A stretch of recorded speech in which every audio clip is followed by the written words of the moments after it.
Welcome friends, new ideal study channel पर आज हम चीन का भौगोलिक परिवेश लेकर आए हैं। आज हम चीन का भौगोलिक परिवेश देखेंगे कि चीन की भौगोलिक स्थिति क्या है।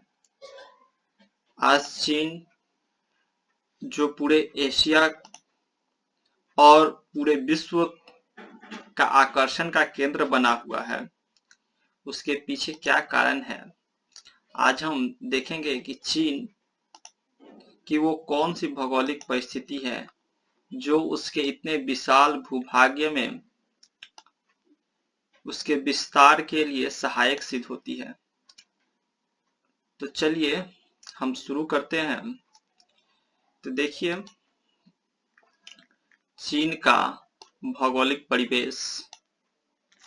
तो चीन का यहाँ से भौगोलिक परिवेश देखने के लिए हम इस पॉइंट से स्टार्ट करते हैं। ये हमारा स्टार्टिंग पॉइंट होगा।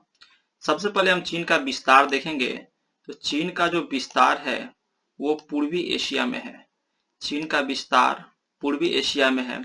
अगर हम वर्ल्ड मैप को देखें तो ये देखिए, ये हमारा वर्ल्ड मैप है और ये वर्ल्ड मैप का ये जो इलाका है, ये इलाका हमारा एशिया का इलाका कहलाता है। ये हमारा एशिया है। एशिया के इलाका में ये रहा हमारा चाइना। ये है हमारा चाइना एशिया के इलाका में, जो कि इतने बड़े भूभाग को घेरे हुए है। ये है हमारा चाइना। और ये देखिए चाइना किस डायरेक्शन में है। तो ये देखिए, ये होता है नॉर्थ, ये साउथ, ईस्ट और ये हमारा वेस्ट हुआ। तो ये देखिए, ये हमारा पूर्वी एशिया यानी कि ईस्ट एशिया में हमारा पड़ता है चाइना। चाइना का जो डायरेक्शन है वो ईस्ट एशिया है। अब चाइना का डायरेक्शन ईस्ट एशिया यानी कि विश्व के पूर्वी भाग में यानी कि पूर्वी एशिया में चाइना है। चाइना का जो क्षेत्रफल है वो 95.97 लाख वर्ग किलोमीटर यानी कि 95.97 लाख किलोमीटर स्क्वायर इसका क्षेत्रफल विस्तार है। यहाँ से आप देख सकते हैं, ये देखिए पूरा इलाका, ये पूरा इलाका चाइना का है। ये सभी इलाका चाइना का, ठीक।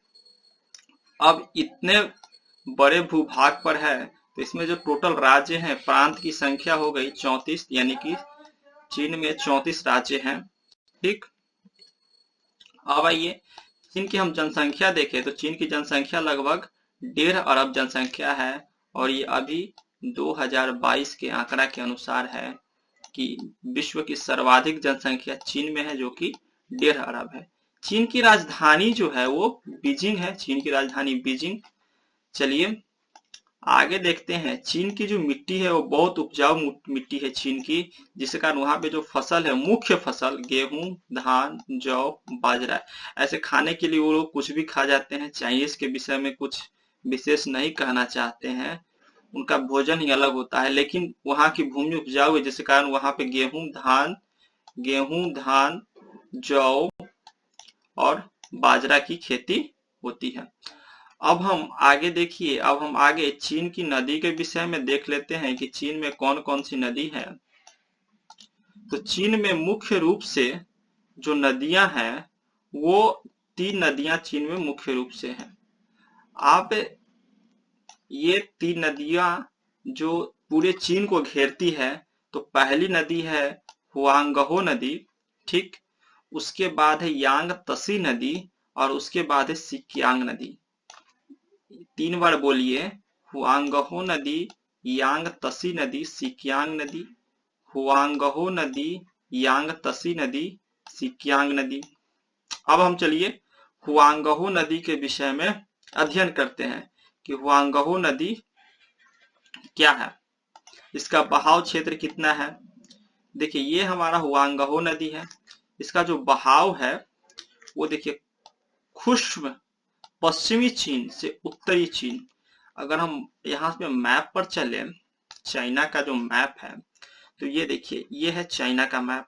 यहाँ पर देखिए ये जो नदी बह रही है, ये नदी यही है हुआंगहो नदी। ठीक, ये है हमारा हुआंगहो नदी। यहाँ पर ये पाकिस्तान के चाइना के खुश्म इलाका, पाकिस्तान नहीं चाइना के ये खुश्म इलाका से निकलकर इसका बहाव उत्तरी चीन की ओर है। ठीक, अब देखिए, और इसका दिशा हमेशा परिवर्तित होते रहता है। हुआंगहो नदी की दिशाएं हमेशा बदलते रहती है। अगला जो हमारा नदी है वो है यांग तस्सी नदी। देख रहे हैं यांग तस्सी नदी, इसका जो बहाव है वो मध्य चीन में है। यांग तस्सी नदी का बहाव मध्य चीन में है। मैप पर हम देखें तो ये देखिए ये है यांग तस्सी नदी का बहाव जो कि मध्य चीन में है। ये है हमारे यांग तस्सी नदी, देखिए ये है यांग तस्सी नदी, ये है हमारा मध्य चीन में है।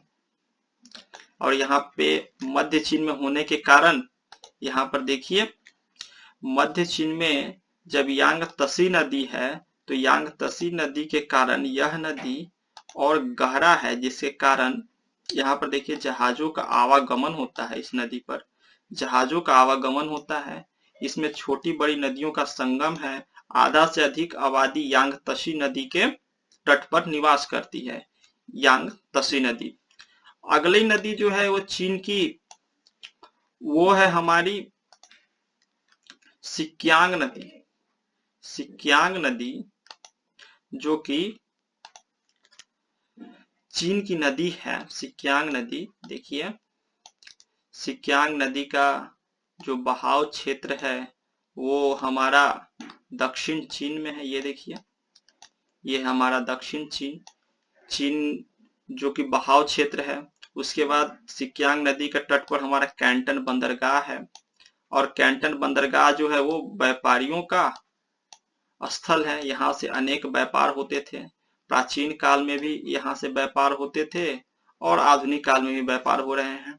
तो हम मैप पर अगर आए तो देखिए ये है हमारा सिक्यांग नदी जो कि दक्षिण चीन में है। तो देखिए यहाँ पर हुआंगहो नहीं नदी, यहाँ पर यांग तस्सी नदी, और यहाँ पर हो गया सिक्यांग नदी।